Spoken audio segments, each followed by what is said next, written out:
Have you been in crypto a while and for some reason you just don't seem to make any money? There's a few reasons for that, and I'm going to explain that to you on today's Frugal BC.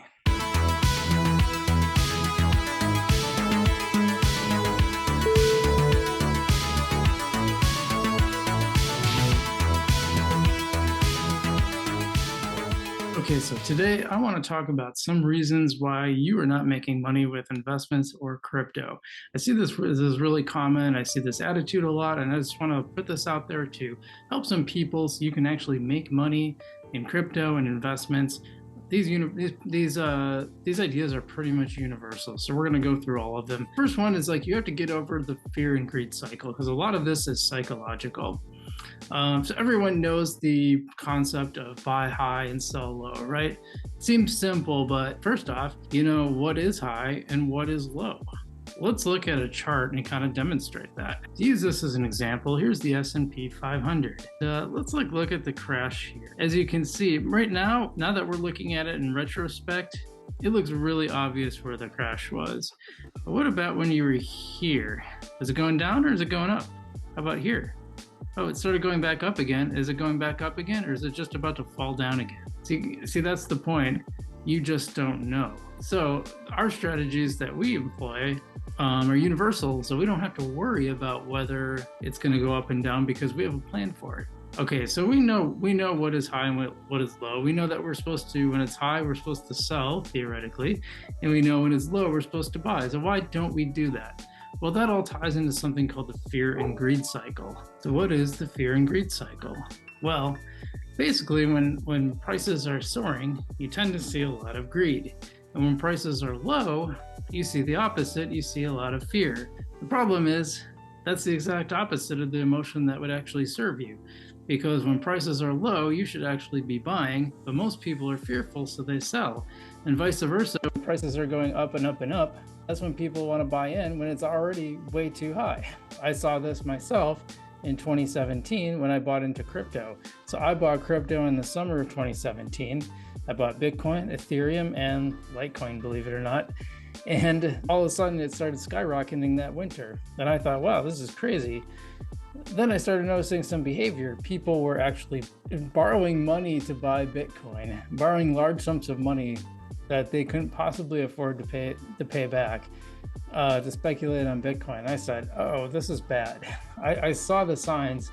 I wasn't as crypto savvy then as I am now, but I saw the signs that like something bad was about to happen. And so I said, okay, I'm going to sell everything because I feel like this is going to start going down. And it did start going down a little bit. And I said, I'm out of this. This is a bubble. This is crazy. I didn't know about the cycles yet, but I was pretty smart to recognize that we were right around a cycle, maybe coincidentally, might say. And I sold out of everything and boom, it all came crashing down. So I made a lot of money before it crashed. Was I smart? Actually, not really. Here's why I wasn't smart. It was smart to take profits. And this is something that I advise people to do. You should, when you're at all-time highs, you should take profits in crypto. Different from stocks. We'll get into that later. What I should have done is I should have moved that into a stable coin or kept it in cash at the ready and then waited for the bear market to get back in. We're going to talk a little bit more about taking profits in a minute. So generally speaking, I advise most people to do a dollar cost averaging strategy. Now, what does that mean? Well, that means a very simple way to put it is if you get paid every 2 weeks and every 2 weeks you invest a little bit, and over time you kind of have an average of what you've spent, and that's called dollar cost averaging. So sometimes I'm buying probably too high, sometimes I'm probably buying too low, and it kind of all averages out to the middle. But since assets tend to go up over time, especially like stocks, the overall stock market tends to go up over time with little blips like we're having right now. The nice thing is that that tends to be a good strategy to invest. So that's dollar cost averaging. It's a great way to slowly make money over time. You're not going to have crazy, you're not going to have crazy 20x's right away, but you're also going to slowly make money over time. It's a good strategy for investing in general. Now, the one exception I make with dollar cost averaging is in crypto, because normally I say don't time the market. I never try to time the market because you just never know. The one exception is crypto because it happens to have these very legible cycles called the bear and bull cycle. they're based around the Bitcoin halving. And if you notice the charts, all the crypto projects, they tend to kind of fall in line with Bitcoin. Now, it's different with Algorand ASAs. You know, I do a lot of work on Algorand, and I've noticed the ASAs are kind of all over the place. So they don't follow that cycle. But if you look at the charts, and in fact, I can pull one up right now. So we're looking at CoinMarketCap right now. And if you look at the charts, look at Bitcoins, look at Ethereum, look at BNB. You notice that pattern? You notice how they all kind of look the same?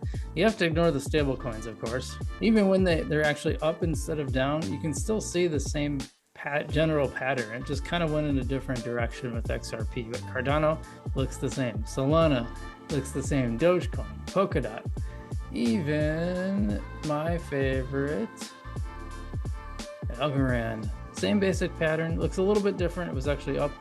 In fact, it's doing a little bit better than some of the other ones. It's not down as much. The point is they all kind of follow that same pattern. So we can pretty much figure out our strategy for most coins in the top 50, say, of market cap, just by following Bitcoin. So they're all going to kind of follow that cycle. There may be some lag, but as you can see, they really do follow a lot of the same patterns. Now, it's important to know that that is not a trading strategy per se. The only thing I'm doing is at an all-time high. I'm gonna keep an eye on it for when it's at an all-time high, and when it's at those all-time highs, I'm gonna start taking some profits. And I might do it slowly. I might do 10% here, 10% there, another 10%. But I'm gonna do this so that, and what I'm gonna do is I'm gonna move that into a stable coin. Now that money's sitting in a stable coin, it's ready for me to reinvest and gain more coin once the market drops again. Now these happen over years. The Bitcoin halving happens every 4 years. So the cycle kind of ebbs and flows. Right now, we are in the bear market for sure. And once we come out of the bear market, we're going to be looking pretty good. So right now, I'm advising, I shouldn't say I'm advising, but I am definitely buying up more crypto. And frankly, I'm buying up more stocks too, because it's the same thing with that. But I'm pretty regular about that anyway. So it's more like I just think about getting, index funds on sale. And by the way, when I talk about stocks, I'm always talking about index funds. I do not buy regular stocks. I experimented with it once, and guess what? It went about as good as I thought it would, which is to say, not well. But the one thing I want to leave you with too is the most important thing you can do is, besides time, instead of timing the market, is time in the market. You've probably heard that phrase. It's a very important phrase because it's true. The more time you're in it, and that's been my experience, as long as you're staying in it and making regular investments, you'll see your portfolio go up. You can try to time the market. Most people are really bad at it. Even most people who study technical analysis, frankly, aren't that good at it. I'm just not convinced that technical analysis really has all that much utility. We've seen Big Boy Crypto scream at a participant about double diamonds, saying for sure this means Bitcoin is going to go skyrocketing up. And guess what? It didn't. He was wrong. So I don't think he ever apologized to that poor YouTuber or that poor person in the chat either. Anyway, so the one thing I want to leave you with is timing the market versus timing the market, and that is how you will earn money in crypto. I'm Frugal BC. I hope you enjoyed today's video. As always, I'll see you in the future.